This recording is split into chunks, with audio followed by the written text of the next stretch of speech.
What's going on, guys? My name is Coops and welcome back to Koopa Cosplay, the series where I show you guys how to make your favorite characters from head to toe. And in today's video, I am going to be showing you guys how I made both my cape and my shirt for my Jevil cosplay. Now, this was a bit of a challenge because I had to basically come up with different patterns for a lot of these pieces of the costume because I didn't have a good basis of what I had to go off of. But today I am going to be showing you how I made my cape and my shirt. They're both really connected together in this case, so I would rather show you both at the same time than to leave you hanging with one and not really have the other. So yeah, without further ado, let's go ahead and get right into this tutorial. So I started by measuring the space from the bottom of my neck to my waist, and also I took the measurement around my neck as well. I took this measurement and made two very wide pie shapes out of black twill and satin by pinning my tape measure to the fabric and spinning it around in a circle. I didn't really record this because I didn't have the room to record it, but trust me, I did the step. You don't have to worry about that. Anyway, I figured out my neck radius by using a calculator online and did the same measuring tape trick to make the neck hole before cutting out all of the pieces. I then sewed together the two twill pieces, but I had a problem connecting the two satin pieces. For some reason, I couldn't get them to match up for the life of me, so I ended up sewing on one of the panels and then matching up the other piece to the other side and then sewing them together afterwards. After I finally figured out the cape panels, I zigzagged the edges to keep them from fraying, flipped them inside out, sewed the opening where I flipped it inside out with a ladder stitch, ironed everything down, and top stitched the edge. So after that, I went ahead and got into making the shirt. And first, we're going to start off with the black pieces at the very front. So this again was a bit of the costume that was up to personal interpretation, and when I saw those pieces, I interpreted them as 4 ruffle pieces at the very front of the costume that sort of act as a connecting point in the middle of the shirt. So what we are going to do to start this whole thing off is we're going to basically take some black fabric and make a black stripe that goes about the length of what a normal shirt would be on you, and we are going to make 2 of those rectangles. They should be about 1 inch wide and they should go about from the length of your neckline to the length of your waist. After that, I went ahead and started the ruffles. So I went ahead and took a measurement from my neck to my waist and I divided that by 4. Now whatever you get, you want to multiply that by 2, and then that is going to be the length that you need for your ruffle pieces. Now for the width, I would go with just about the measurement of the length of your neck. Now we are going to do some alterations to this, so you don't have to worry about that all too much, but I'd say that is a good place to start. After we do that, you wanted to cut out all of those pieces out of the same black fabric that you used to make the bands for the middle of the shirt. And what we are going to be doing is we're going to sew up the middle pieces to kind of make this whole thing look a little bit more cohesive. We're going to sew up the sides using a straight stitch,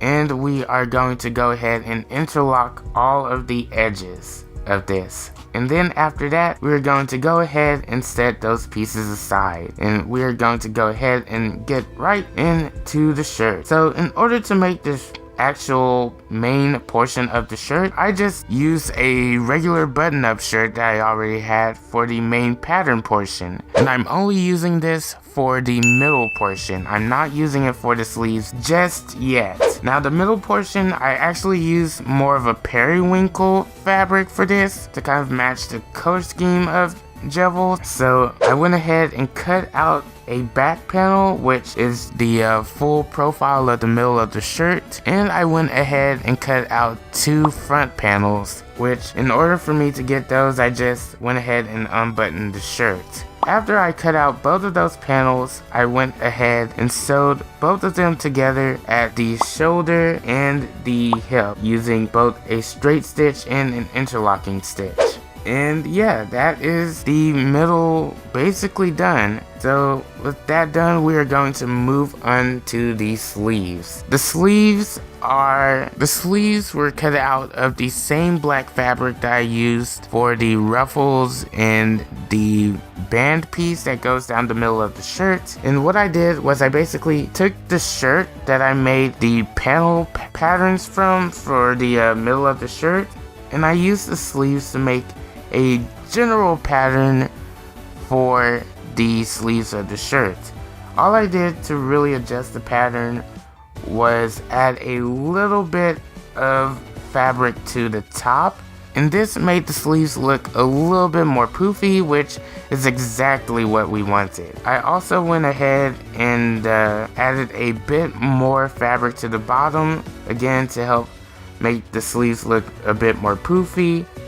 After I did all of that, I went ahead and sewed the side seam together, again using the same stitch. I also went ahead and cut out the cuff portion of the sleeve as well.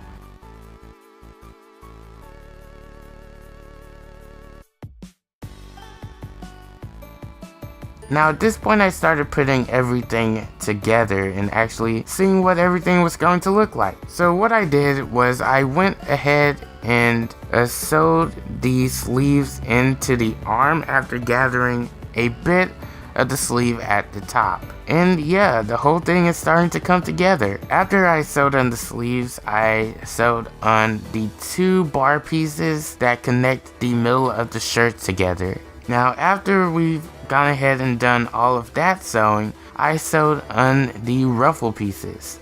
Now I recommend that you use a ladder stitch for the ruffle pieces, just because it just kind of comes together as more of a clean look. It helps to really hide the threads if you use a ladder stitch as well. So using a ladder stitch really helps to make this look a little bit more professional. After this, I went ahead and added some snaps to the back. I just did it using the same method that I did in my collar tutorial. I'll leave a link to that and all of the other tutorials and the Jevil build so far in the description. And yeah, we are pretty much done here. Except I forgot to make a collar for this. I went in with a rectangle of periwinkle cotton about 1 inch wide by whatever neck circumference you use for the top of the shirt. I went ahead and stitched that in using a ladder stitch, added a buttonhole and a button, and yeah, that was pretty much it. We now have a shirt to use for Jevil, and now I am going to show you guys how the cape attaches to the shirt.